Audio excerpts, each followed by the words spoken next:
Welcome to Death and Aliens, an in-depth look at horror and sci-fi TV from two friends who vaguely know what they're doing. I'm MK. And I'm Courtney. And welcome to Sci-Fi Sunday. Hey. Oh, I forgot to turn my phone off and it just vibrated really loud. I did. Ooh. Welcome to Sci-Fi Sunday. How are you, Miss Courtney? We've been on the phone for like an hour and I just realized how different your filter was from mine and I'm a little jealous. But to be fair, I only put the filter on 10 minutes ago. Okay, great. So I'm a little behind. So I joined a new family this week.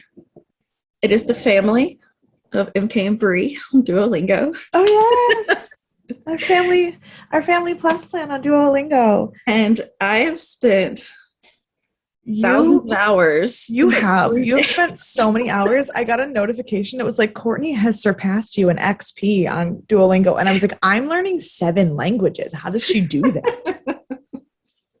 I latch onto something sometimes and I just hold tight. I'm literally like hours of Duolingo. I'm not even meaning to. I just get so into it.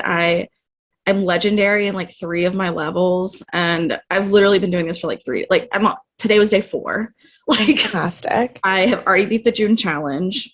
Me and Bree, when you become like family with someone or whatever, like a challenge with someone, and I like agreed to the challenge and then beat it before she even had time to get back on Duolingo for us. Well, like, yes, to be fair, she just landed in Istanbul because she is going to Jordan to meet Joffrey's family. Well, some of them she's met, but like to meet his whole family. And there's a wedding, and the baby is going to meet her Baba for the first, or her grandma for the first time. I don't remember what the Arabic word for grandma is. I think it's Baba. No, that's dad. Oh, I don't remember. I'm so sorry, Brie. But so they were on a plane. Well, I literally completed it in about 30 minutes. So like she didn't have time to, and it was like 1 a.m. So like she didn't really have a lot of time to like. That's fair.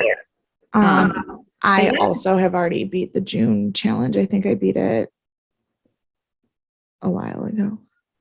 Well, it is the end of June, so yeah, you're good about your challenges, because I get, even when I wasn't like active on it, I was getting notifications like MK did her monthly challenge. The only challenge I didn't beat March's monthly challenge, but to be fair, it was my theater month / birthday month. I didn't have time for anything.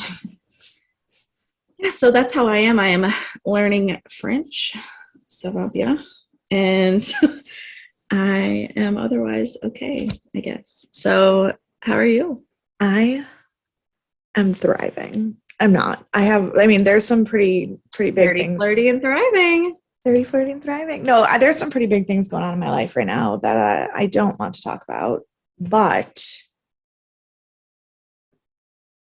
this mug, this little wine glass, says teacher off duty because the school year is officially done. I survived my first year as an American school teacher. Congrats, and in junior high nonetheless. I know. I'm drinking a lemonade stand at Main and Vine, which is that's the brand. Okay, I was about to ask. It is the rosé. Is a California wine. It is a strawberry lemonade rosé. Nice. It's not like, because it's a strawberry lemonade rosé, so it's a very summer refreshing, like sweet wine. It's not like, but also it's 10:30 in the morning. Well, like, you're a teacher off duty, you can do what you want. I'm a teacher off duty. We have this really nice wine at the bar that's our rosé. See, we went backwards. So you have like this really light summer lemonade strawberry. Yeah. Ours is like made in a Pinot Noir barrel, so it's like a darker rosé. And I'm like, this is one I want to drink. It's full bodied, it's more dry. I absolutely love that, but it didn't fit the vibe. I understand. This wine, it absolutely fits the I'm fucking done with this shit vibe. Yeah. Of course, I am teaching at a summer camp, so I do go back to work July 5th. And also, when I left work yesterday, I forgot to leave the diagram for maintenance about how I want my classroom to look. but also maintenance can't put my desk back in and everything back in my classroom until I'm done painting it because one of the other teachers and I are painting the classroom because Courtney has heard this part of the story before, but the teacher before me, I don't know what her problem is. And I don't know if I have complained about her on the podcast before, but I complain about her daily. I don't think you have. But you barely complained to me about her. I hate her. I hate her. I feel bad. I don't know her. I've met her twice. I don't really know her. But I have strong feelings. I feel that. But she thought the tile in this classroom is ketchup and mustard yellow, which I have other problems with. But like, you don't pick the tiling on the floor. But so she said, you know what would be great? If we painted all of the trim in the classroom to match the floor. So the paint in my classroom is ketchup and mustard yellow. Yeah. I don't know if you know anything about me, but that is not the vibe. So Dan, one of the other teachers, has agreed. Well, it was his idea, but we are painting my classroom this summer to make it not look atrocious. I love it. So like, I'm going to live at the school anyway. He was like, what's your schedule look like for when we can paint the classroom? I said, Danielle, I'm still going to be teaching here. I will be in this building every day. What does your schedule look like is the real question. Yes. Ooh. How much wine have you had? We just started. I can guarantee that the flustered has nothing to do with the alcohol. Yes, that's correct. But anyway, because that's not something we're ready to talk about. We are ready to talk about our spiritual affirmations for the day. Yes. Good transition. I thought you were going to skip it. No, of course not. I'm so ready to be spiritual AF. Good. Today, own your awesome and stay humble AF. I love that. I also love that. Yes. Because you can own your awesome and still stay humble. And so the back, I never read the back of these cards because they're like a huge paragraph usually. And long. This one's really short. So I'm going to tell you what it says because it's nice. It says, today list 5 things that you love about yourself. Now list 5 ways you're just like every other human who's ever lived. Go forth, you fabulous little snowflake, and be like everyone else with your unique bad self. I love that. Don't you? I love it too. That is fantastic. Yep. So we are optimistic. We are thriving. We are excited about today's life. Episode. Yeah, we're excited about life today. It is also my 30 and 1/4 birthday. Oh, happy 30 and 1/4 birthday. It is my unbirthday. So, I really was hoping that I did the math better and that it was 30 1/3, but then I realized that 3 of 12 is 1/4, not 1/3. Correct. But that means that July 25th, which is Christmas in July, is my 30 1/3. Speaking of Christmas in July, I'm sorry not to get off topic completely. No. We had all these parties at the bar on Thursday, and it was kind of chaos. It was me and the 2 new girls that were serving, and so I was like, "I'll take all the other tables if you just like handle these children." It was all Bank of America interns. I was like, everyone needs to be carded. Everyone has to pay their own bill. Go forth, basically. And good luck with that. Yeah. So I was like running in circles, and Jenny, our manager, came up to me, and she just looked at me, and I was like, "What?" She was like, "Why is there Christmas music playing?" Christmas music is playing in the bar. I was like, I have no idea. I have no idea what's happening. It was a wild day.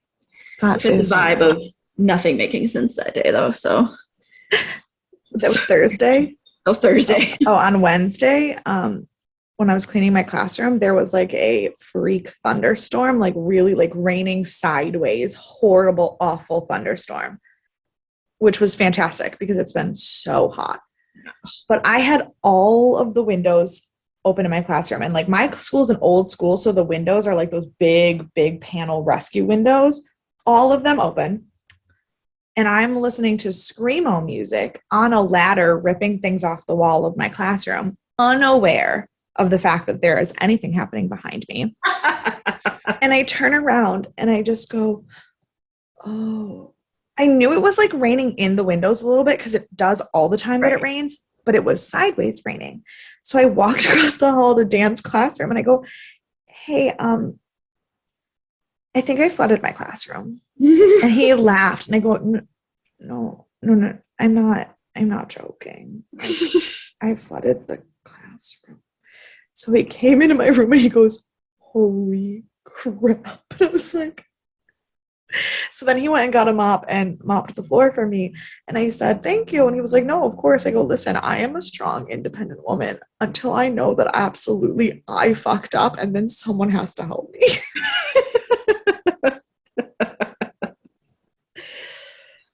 I was like, get you a man who mops the floor for you.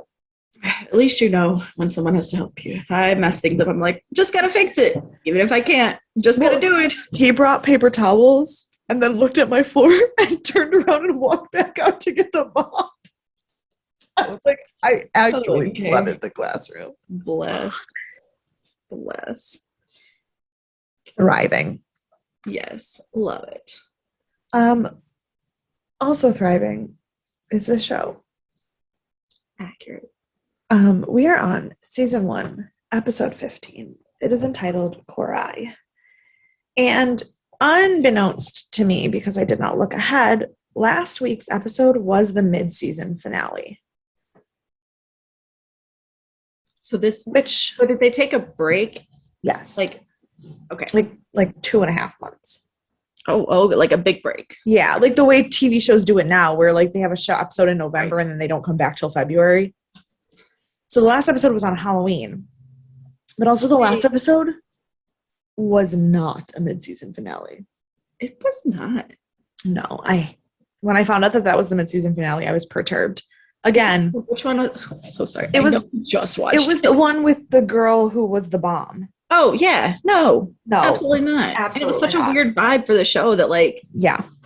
If that had been the mid-season finale, I probably wouldn't have come back. If I would have watched it in time and knew that was the mid-season finale, I would have been like, oh, we're completely changing the vibe of the show for the next half. Like, I see. They didn't though. No, they didn't. They didn't. Everything's fine. But it was rated 7.2 stars, which I don't love, but like I said, when the episode ended, I said it was a good episode. Not a great episode, but a good episode. So like, okay. And it came out on January 23rd, 1998. Hey, we're in a new year. We're in a new year. There's a lot of great things that are happening. My brother has officially been born at this point. That's what I told him. I told my mom, I was like, it's the first episode since George is born. And she goes, who's George? I go, your child. I said, your son. She goes, oh, no, right. Okay, I get it because it's after December. Got it. I thought there was a character named George that I forgot about. And I was like, no. So funny. But the number one song was not Elton John. Yeah. It was not. It was Truly, Madly, Deeply by Savage Garden. Yes. And I'm so thrilled about it. And what a way to kick off 98. Right? And the number one movie. Take a wild stab in the fucking dark at what the number one movie in January of 1998 was. I don't even know what happened in 1998. Because it will probably be the number one movie for the entirety of the year of 1998. I have no idea. Titanic. Oh my gosh. Yes. Of course. Of course. There is. Yes, I obviously didn't watch that movie in theaters because I was 5.5. Correct. Or 5 1/3 or something.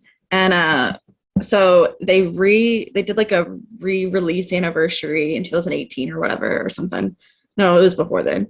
And they played it at our movie theater, and that was the first time I ever watched it in the theater. And I went with my friend. I'd seen it.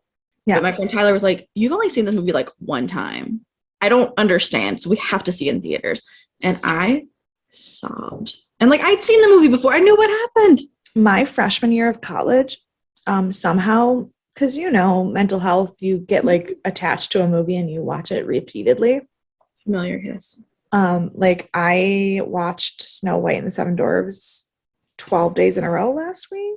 I have watched Alice in Wonderland probably 3,000 times. Like the amount of times I've watched that movie. No, but like I watch movies all the time, but like I go through phases where I will watch the same movie every night before bed for like 3 weeks. Every finals, I would watch it every day until finals. So it was like 2 weeks I would watch this movie every day. Before I was on drugs for mental health, that the 2 weeks would be more like 2 or 3 months. And my freshman year of college, somehow Titanic became the movie I needed to watch every night to go to sleep. And my poor roommate, God bless, every night she would be like, fuck this boat, fuck you, I can't do this anymore. I feel that. But she did just let me fall asleep and then turn it off for me every night. Excellent. Such a good roommate. She was the best. I do have some exciting things that happened this day. Oh, they are all very weird. This was at the height of the Bill Clinton scandal. This episode was January 23rd of 1998. January 26th of 1998 was the infamous "I did not have sexual relations with that woman" speech. So that's great, which made all the comments in this episode about this administration and the president make me laugh even more.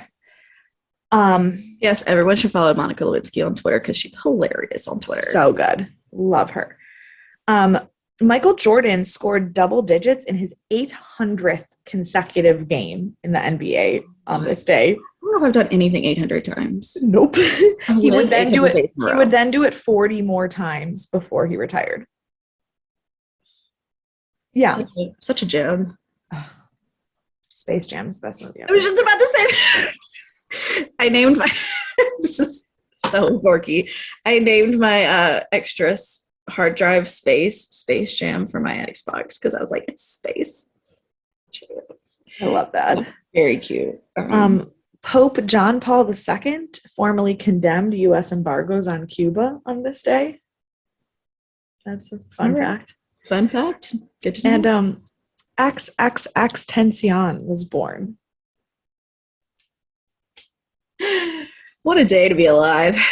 Unfortunately, RIP to you, sir. He's already no longer with us.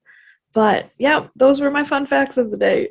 Those are not anything. Michael Jordan, John Paul II, and XXX Tentacion.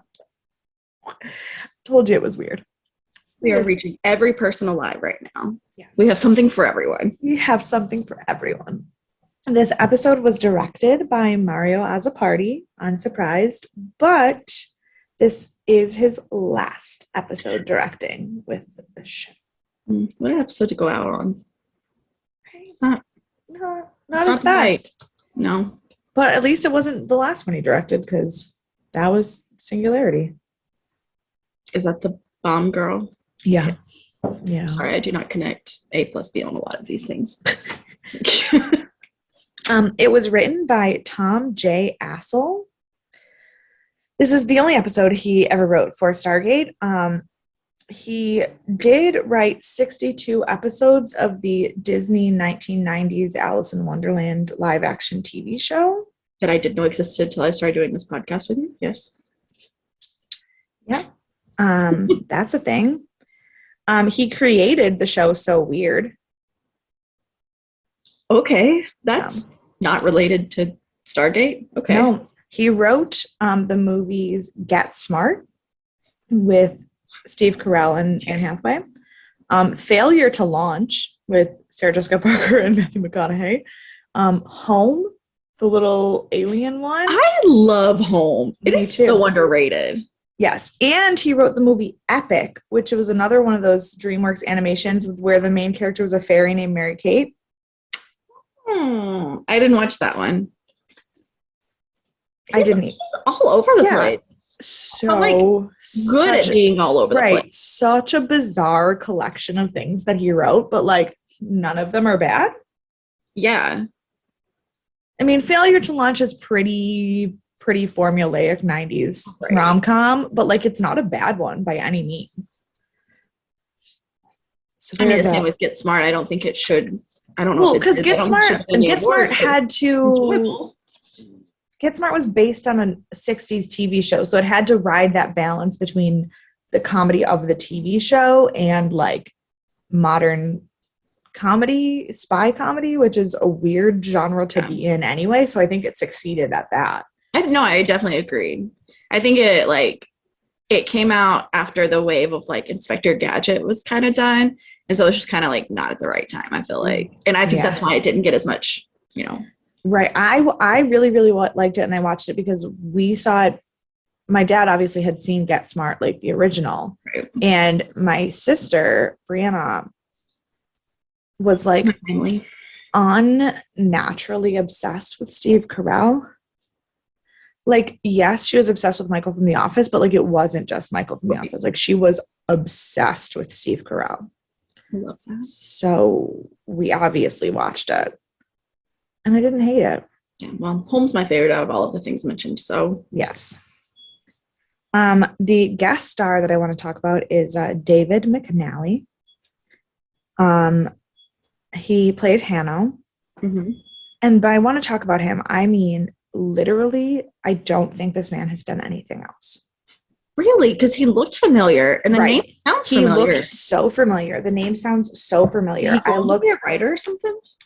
Maybe. I looked at his credits, and literally, this was his most known credit. This one episode of Stargate was it for him. And there's an author named David McNally. That's why the name is familiar, but his face is familiar too. So like, it's very baffling to me. He's so unknown that he doesn't have a picture on IMDb. His top 3 credits are this episode of Stargate, Ginger Snaps 2. That's a thing, I guess. And one episode of Stargate Atlantis. Like that, I don't... Does he come back as Hanno? No. He does not. So familiar, though. Maybe he has that same haircut of everyone else in the 90s who was popular. Maybe. It might be that. Because I had the same thing. Because I was like, literally, I went through his IMDb and I was like, zero of these credits are things that I've ever even seen. Because there's also a writer, producer, director, David McNally, who is not him. Which is why I also recognize his name. So the name makes sense that it's familiar. Right. I don't know about his face. It's just familiar. It's just got one of those faces. I did not have to start a text conversation first today. You what? I said I did not have to start a text conversation first today. Someone just texted me. That's why I was like, what does that have to do with anything? It doesn't, but I was looking at my phone and I saw the text and I was like, what? An adult man who texts first? So fun. I should be allowed to wear scarves. Sorry. Weird. Yeah, David McNally. Don't know who he is. Anyway, that is all of the background on this. Before we get started, episode. Yes. The show pops up. It says TVMA nudity. I was like, where on earth is this? Here's the thing. The entire first season is rated that way. And there is nudity in other episodes, but I think that at the time, a rating just got slapped across the entire season of a show, not an episode, because I had the same thought. I saw the TVMA and I go, there hasn't been nudity in like 10 episodes. Right. But because there's nudity in the first episode of the season, the whole season gets slapped with that rating. That makes sense, kind of. It makes sense that they did that. It doesn't make sense why they did that. It doesn't make sense why they do that, but because of the way like TV shows are produced and seasons are released as a whole thing. And also, the rating system didn't come out. Was it the late 80s it came out? When did it come out? There was some semblance of a rating system before then, but the current one that they use, yeah, I think it was late 80s. Because my mom and I were just having this conversation about the It was fact first proposed December 19th, 1996. It went into effect on January 1st, 1997. So this was super Like, early in a that. year before this. Well, because the even movie ratings were weird because Grease was only rated PG. Which is why I got to watch it as a child. And I watched it every time we went to my dad's. And my mom was like, how did I see that movie in the theaters in the 70s and have it rated that way? And I was like, I could not begin to tell you.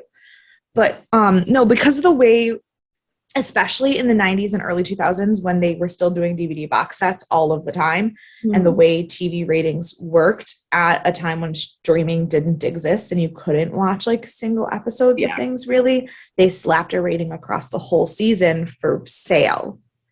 So because there are episodes in this show that have nudity, they have to slap the rating across the whole thing. I'll be curious when we get to season 2 if that stays, because once we were on season 2, there wasn't any Showtime affiliation. It was just a network show, so there wasn't nudity anymore. I forgot this was Showtime.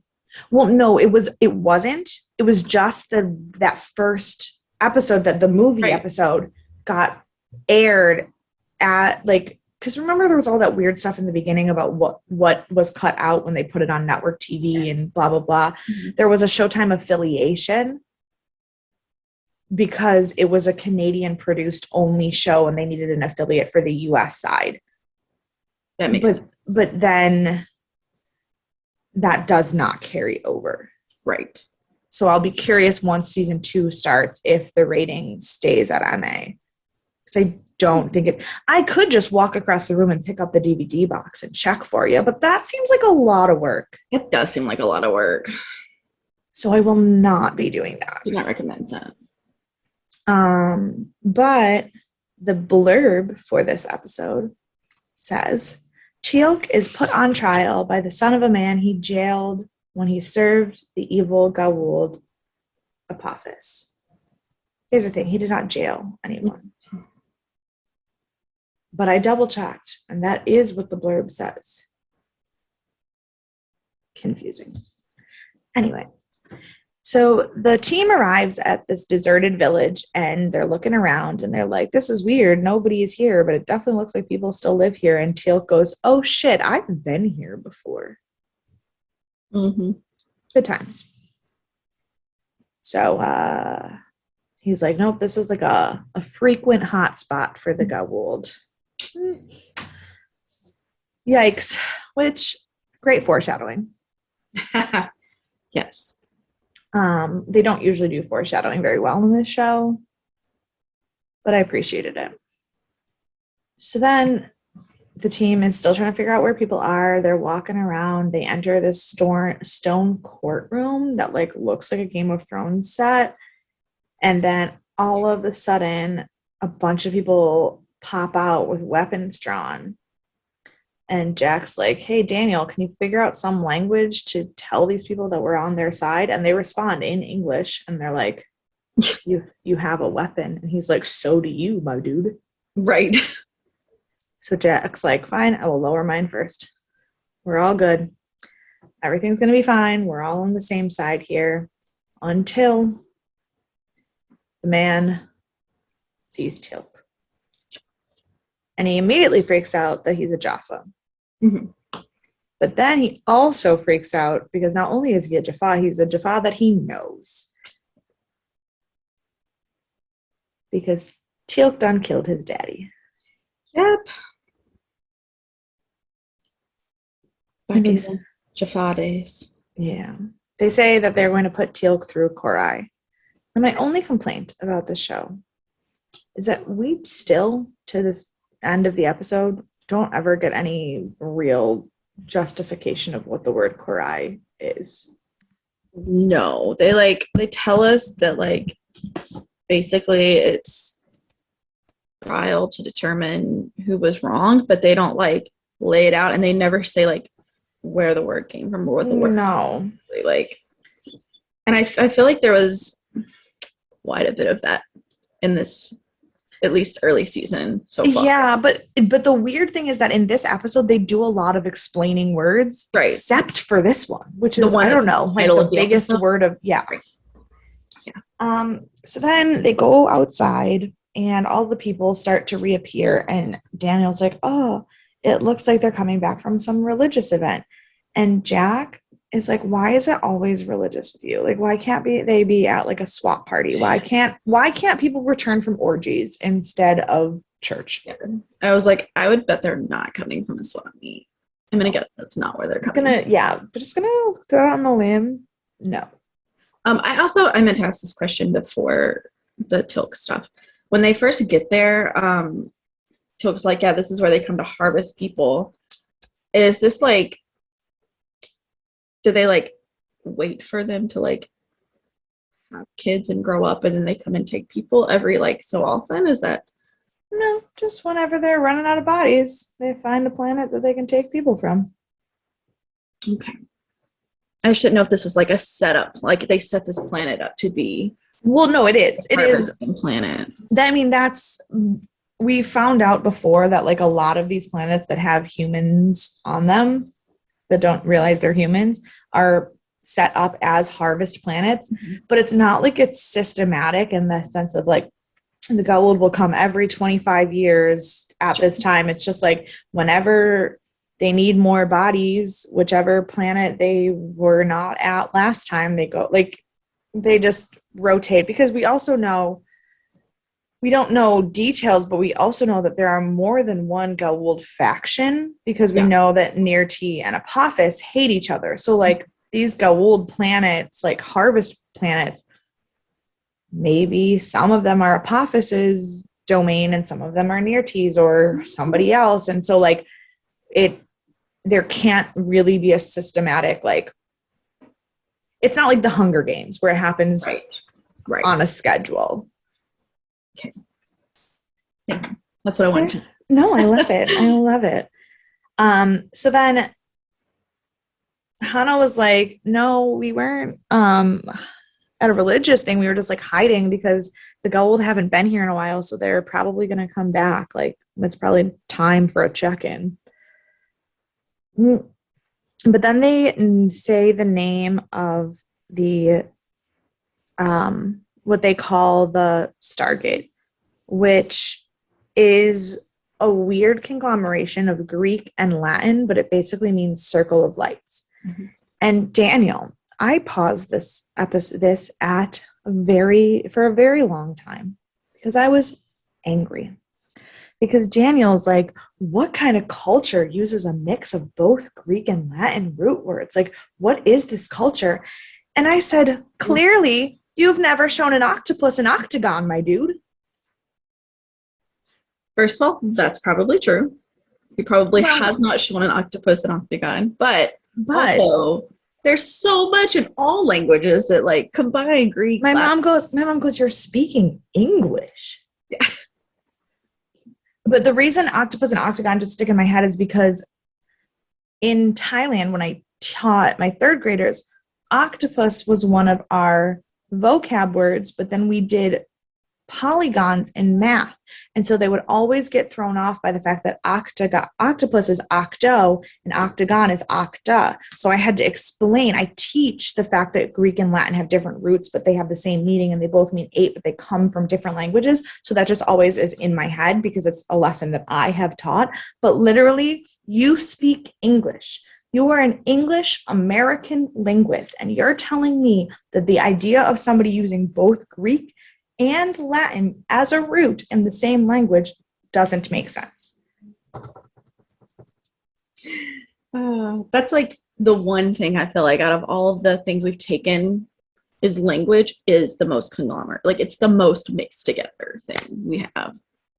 And I don't know. I agree. I had that same thought. I was like, I don't know. I was so angry. Like, and I get that I'm a word nerd. But come on. I'm not. Sorry. I also had that same thought. So, you know. My next note corrects what I just said because it's not the Circle of Light, it's the Circle of Woes. I didn't write down what they called it, but I wrote down the translation. I was going to ask you what they called it because I forgot, but that's fine. Yeah. So then Hano talks to the elders, and the elders look at Jack and they're like, "You're in charge here?" And then he was like, "Yeah." And they're like, "Okay, cool, leave." And Jack's like, "All right, let's go." And he tries to get the team, and they're like, "No, not Teal. The rest of you, you can leave. He is here." And he has to have this core eye. So Hano asks him again, do you remember me? And Teal'c's like, "No, I don't." And he's like, "Do you remember this?" And he shows Teal'c a broken cane. And we get a flashback of Teal'c killing someone for Apophis. And then Teal'c has a mental breakdown. And so they put him in custody. Mm-hmm. And Hano tells the rest of the team that they can stay for the Karai if they would like, but like Teal'c is in custody and there's nothing they can do about it. So Jack's like, "Cool. How are we going to break Teal'c out of here?" And Daniel's like, "Why are we trying to break him out? Like, they just want to put him on a simple trial, I think." And Jack's like, "It's the uncertainty for me." Right. Like, you don't even know what this word is. So let's not just assume. No one knows what this word is. So then it's the next morning. The trial is going to start. These ladies come in and they're like kneeling on the floor and they're like, "We are his voice. We are here to hear his confession." And Jack is still throwing an absolute shit fit. But like, to be fair, yes, also be a little concerned that I had no idea what was going on. Correct. But Jack is acting like a petulant child because instead of trying to figure out what's going on, he just keeps telling people they're wrong. So like, yes, but also maybe not quite. You're right, 100%. But I might would do the same thing. Because I would also be frustrated and be like, why are we not just leaving? Let's just break him out. And Teal'c doesn't have to go through with this because they can just close the Stargate. It's unnecessary, but I understand where Teal'c's coming from. No, for sure. Because then Jack's like, "You guys can leave. I'll be his voice." And Sam and Daniel are like, "Respectfully, what the actual fuck do you think you're doing?" And my mom and I were like, "Respectfully, no." Yes. How are you going to take over and you don't even know what you're taking? Like, what? That's why I was mad at Jack. Like, I get his feelings on the situation, but like, maybe stop trying to take control of things that you literally don't understand. Right. That's fair. So they go to court, and the court they're all co-counsels now. Yes, they're all co-counsel. Oh, because when Sam and Daniel are like, "Respectfully, fuck off," he's like, "Fine, we can share." Right. So they go to court, and court starts by Hano asking Teal'c for forgiveness for the way he acted when Teal'c arrived on the planet. And Jack is like, "Oh, things are going so well already." False. Right. Correct. Jack, my note says Jack is a big dummy. Yes, they're like, "Yeah, everything's fine." It's like, no, death. Okay, well. My next note says Jack continues to have no idea what he's doing and upsets the entire village by demanding Hano is not in charge of the Karai. He is like trying to put American judicial rights on this court that he literally still doesn't even understand what it is. And he's like, "We need an impartial judge." And they're like, "Why?" That'd be like going to like England and being like, "No, the Queen doesn't get to decide what's going on here." It's like, no, you don't get to come in and say that. Like, yeah.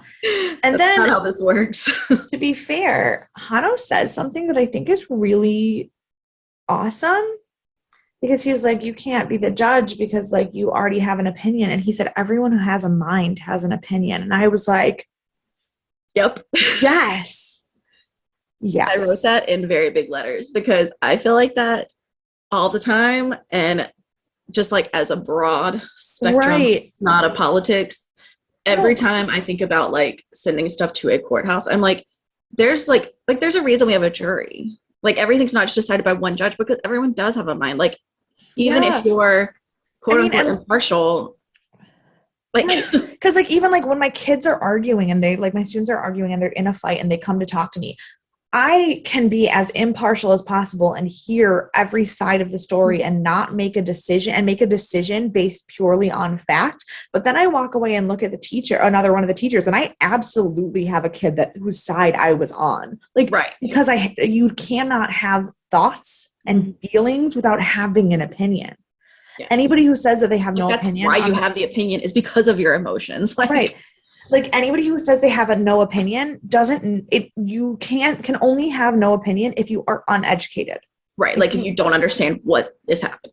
Like I have no opinion on farming politics in rural Mongolia because I don't know a single thing about that. No, yes. Nothing. I know nothing. But I have opinions on the government of China because I have thoughts and know things, and I've been to China. Right. Like, thank you, Hano, for your words of wisdom. Yes, I think that was the most prolific statement. There was two. The most profound statements. There was one that there was Hano's, and then Teal'c says something later that I also wrote down because. This episode was making me feel things. I also have a quote from Teal'c that I wrote down later. So. Probably the same one. Probably the same one. So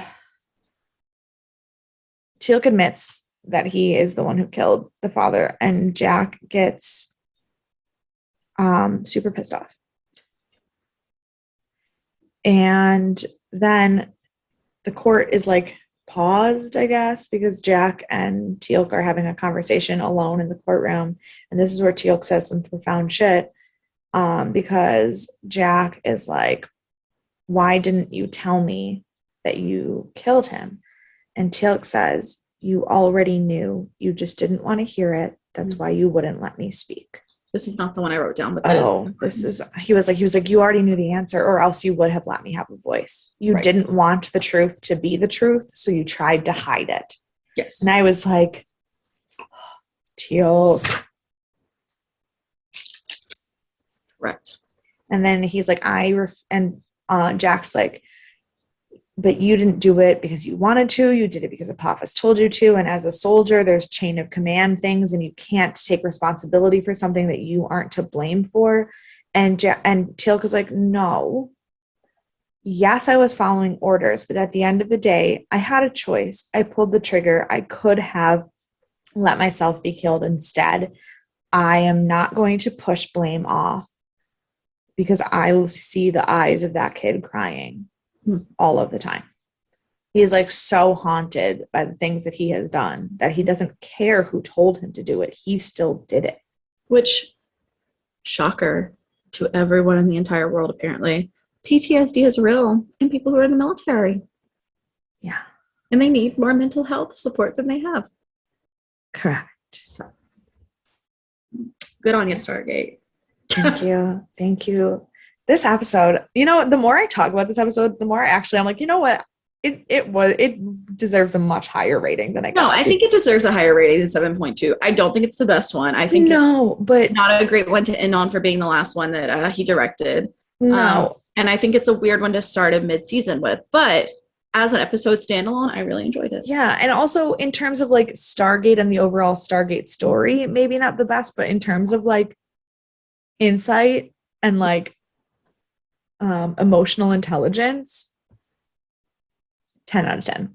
And it builds Tilt more as a character for us. These are things that we do believe about him already based on what we've seen, but it's just like we see more of him and we see more of his guilt, I guess, and things he's dealing with separate that we don't normally look at as much. Right. So Teal'c is just basically entirely broken down and wants to accept his fate, and Jack is absolutely not going to allow that to happen. So Jack starts planning ways to have a defense for Teal'c in court. Daniel has to go like testify and talk about Sharae and how Teal'c is the one who chose Sharae and got her taken by the Goa'uld, but also the one who saved their lives, and all of the feelings. I know.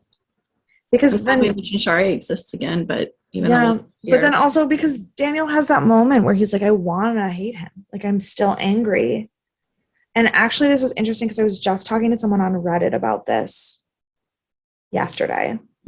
Because someone posted a video from episode 11, Bloodlines, the video when Daniel shoots up the Goa'uld like tank.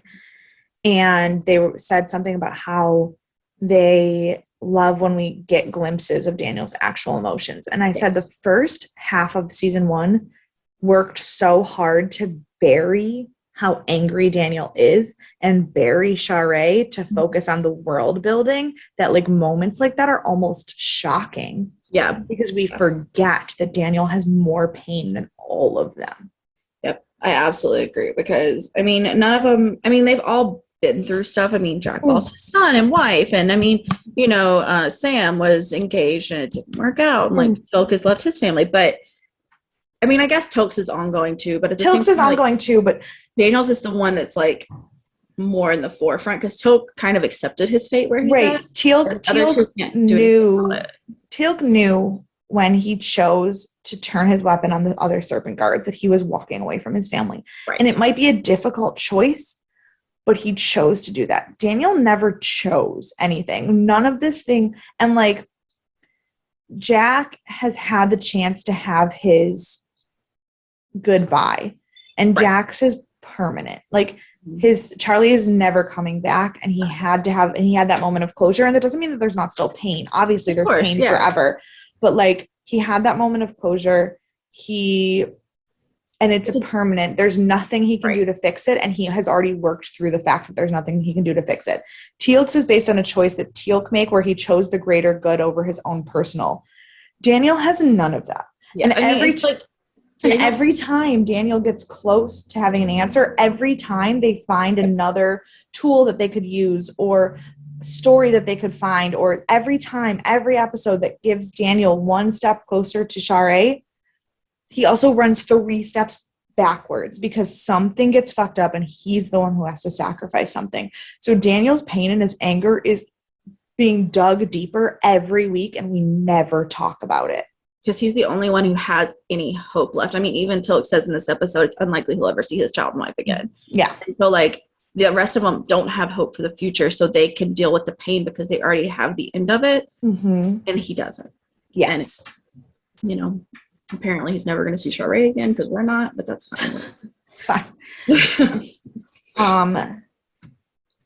So Daniel is walking around after having all his emotions in the village, and he meets up with the girl who was supposed to be the voice. And she tells him that when the Goa'uld come, they run into these tunnel systems, which is where they hide, and it's actually where they sleep, like where they live, is all these hidden tunnel systems. And they call it they're like, where do we sleep? And they're like, is it the hidden? It's the hiding. So they go to the hiding, and Daniel's asking questions about it, and he's like, so like only the slowest people get caught by the Goa'uld? And she says, no.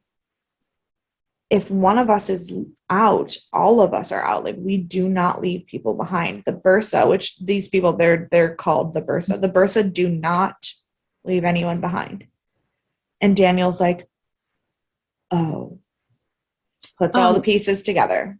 So speaking of them being called the Bursa, is that like, what does that mean? Is that like the land they're in, like, is why they're called that? Or is it like a certain type of people? Do they have any certain don't actually know. I do not actually know.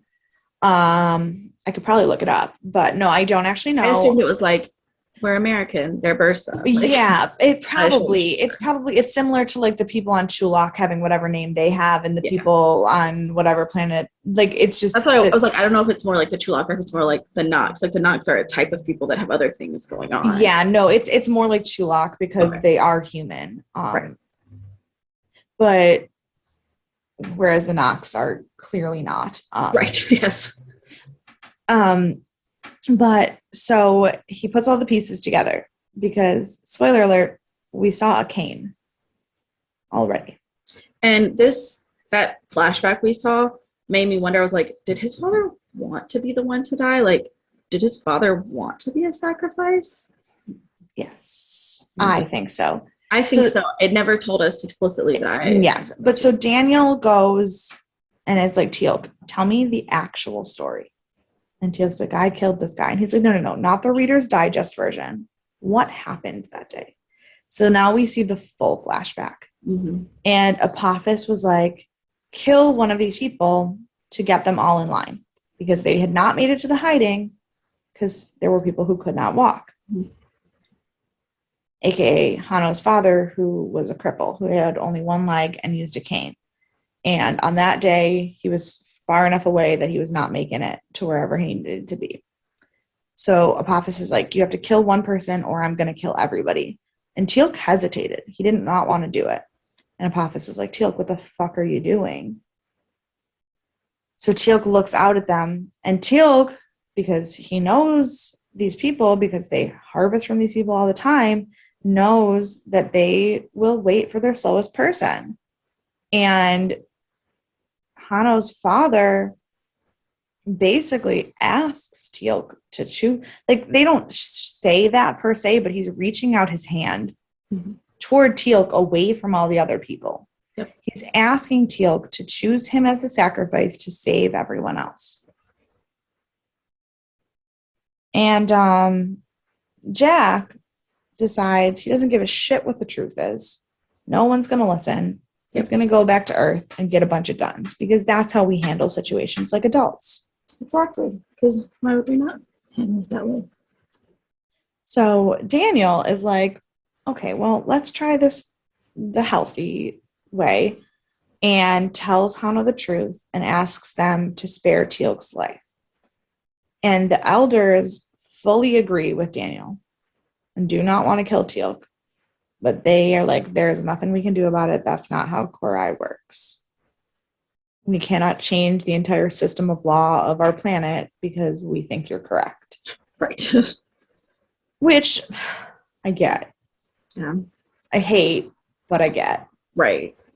So Hanno is like, fuck your truth. I want him dead. Yep. Cool. But it is better to have a system that's consistent, even if not always preferable, than to have one that's all up in the air and just goes on a whim. So. Oh, no. That's why I said I hate it, but I get it. I get it. Yeah. I don't get Hanno being a little bitch boy, but that's... Look, people handle grief in different ways, and he's been grieving for probably, 20 years? Probably. And so, he's just got to work through a few things. Right. So then Jack asks General Hammond for guns, and Hammond is like, no. I yelled at Hammond. He said, Teal'c is not one of our own. And I said, Teal'c is one of our own. Okay, but to be fair, he was not speaking about his own feelings. And he even said, he was like, the president is not going to let you. This was where I was laughing about Bill Clinton getting his dick sucked under a table and still being a good president, supposedly. And the president is not going to let you take soldiers or guns to interrupt another country's justice system, which there's a first for that, America not telling other people how to run their countries. Right. And so still... But so Jack says, but Teal'c's one of our own. And Hammond said, not in the eyes of the government. Because in the eyes of the government, not only is Teal'c not an American, he's not even a citizen of Earth. Mm-hmm. So we cannot He said, you don't have to listen to me, but I cannot put other men and U.S. military machinery into this mission. And If you disobey me, I will do the consequences that I have to for you, but I'm not putting other people at risk for something that's not a legitimate mission. Which is infuriating, but all absolutely fair and the correct way for Hammond to handle that in terms of his balancing his job and his personal feelings. And again, while you're 100% correct,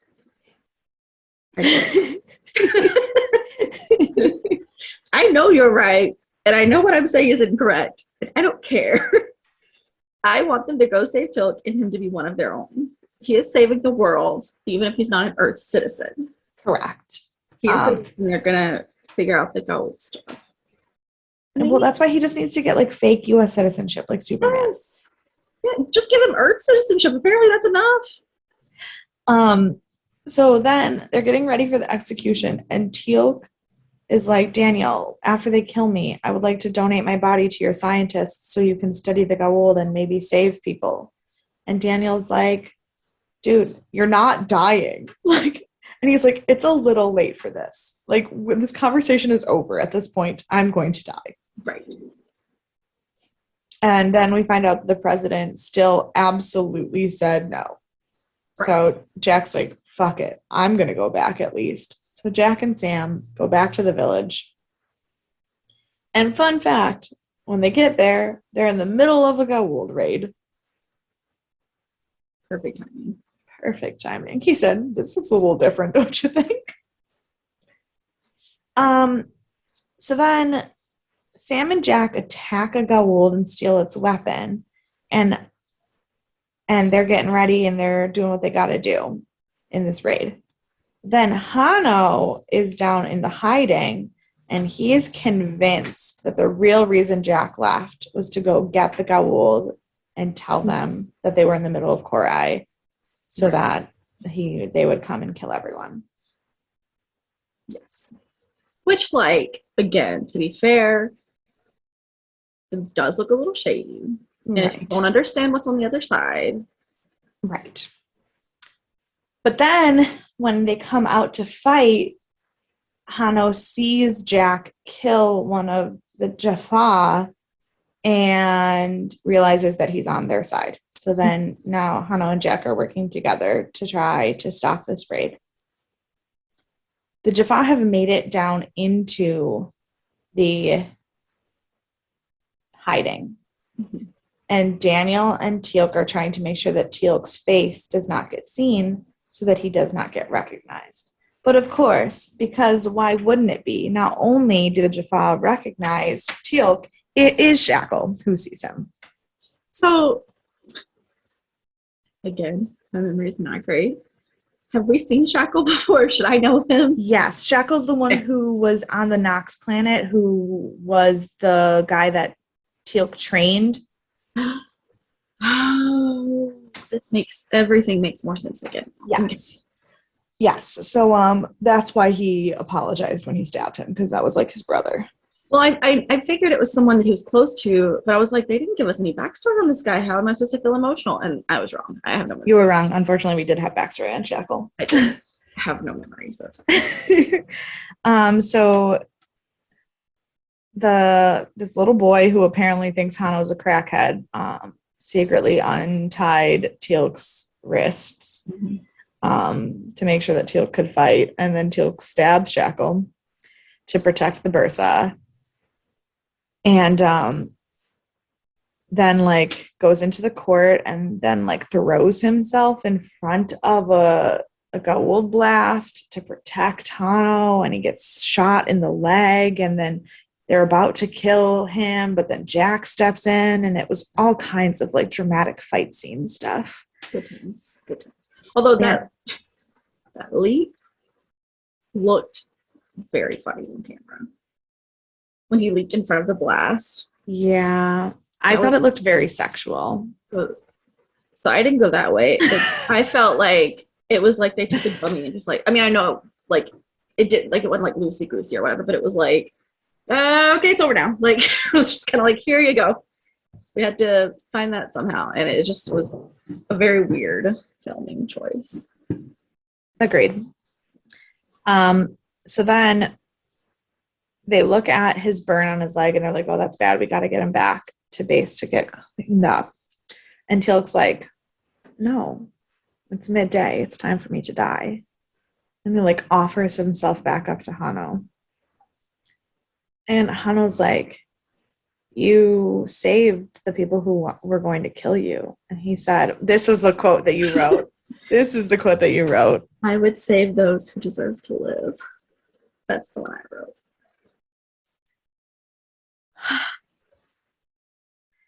So Hanno realizes his mistake and says that the man who killed his father is dead because Teal'c has gotten rid of him, and that he spares Teal'c's life. And he also agrees to a partnership with Stargate team to protect their village. That will probably never go anywhere because, of course, it wouldn't on this show. And if this is the only episode he's in, we're never going to see this village again. Correct. Well, the actor is in one other episode, but as a different It's character. in Atlantis. Yeah, it's no, not even... well, no, he's in Atlantis, but he's in another SG-1 episode as well. But it's Oh. still another character. So he is in Gotcha. 3 Stargate episodes total, 3 different characters. Gotcha. Okay. That doesn't mean that the Bursa aren't back, but Hanno's not back. They built a lot of lore into them for them to never come back. But they've also done that so far with the Nox and the Asgardians as well. So, like, who knows? Who knows what we're going to get. So, what are your final thoughts on the episode? Oh, yep, we made it. I did like it. I liked the emotion they played with in this episode. I thought the cinematography, I guess is the word I'm looking for, wasn't special. There was like one scene, the entire like one setting the entire episode, so it just kind of all looked the same. Aside from the like 30 seconds they were at Stargate or at back at base or whatever. I liked it. I liked the story. Yeah. I think it's I think it adds, like I said, I think it adds depth to Teal'c's character, and I enjoyed that part too. I will say this is kind of a prediction because, again, I don't remember details and kind of based off of something my mom said, because we talked about the DVD boxes last week and how I was mad that Apophis was on it because Apophis has not been really right in the story at all. And what my mom said was that for the first half of the season, the threat of Apophis is the bad guy, but for the second half of the season, Apophis is the bad guy. Mm-hmm. So I'm hoping that means we're going to start to focus in a little bit more. Apophis and Sharai and that whole situation. Skara. Never. We haven't heard his name in ages. It's what, the first episode? That maybe like the 4th. Yeah, it's been a minute though. Mm-hmm. So yeah, I don't really cross on that. I don't really have a lot of predictions because like you mentioned in the beginning, this episode like didn't necessarily lead up to anything. It just was a storyline in itself. So, but we are officially at the second half of the show. We have, what is it? How many episodes? 9 left? 9 left, yeah. I keep forgetting if it's 22 or 24 episodes for the season. I think it's 23. Oh, meet me in the middle. That's fine. I don't know. Who did you want to punch? That's fair. I get it, but I wanted to punch Jack because I get it, but right. And who was your MVP? I mean, Teal'c. Yes. Yes. But in order to not have the same one, I will pick that kid who untied Teal'c's hands. Oh, yeah. for no, I mean, because really there wasn't anyone else. But good for him for being like, I know what Hano said, But but this is what real life is. right. And with that, Do you have any trivia or anything? Or no, the trivia was the fact that McNally will be in another episode as a different character, and that this was Mario Azzopardi's last episode. So, okay, and that the DVD order is still different. of course. Yeah. Shocker. So, shocker, nothing new. No real trivia to speak of, except for Titanic.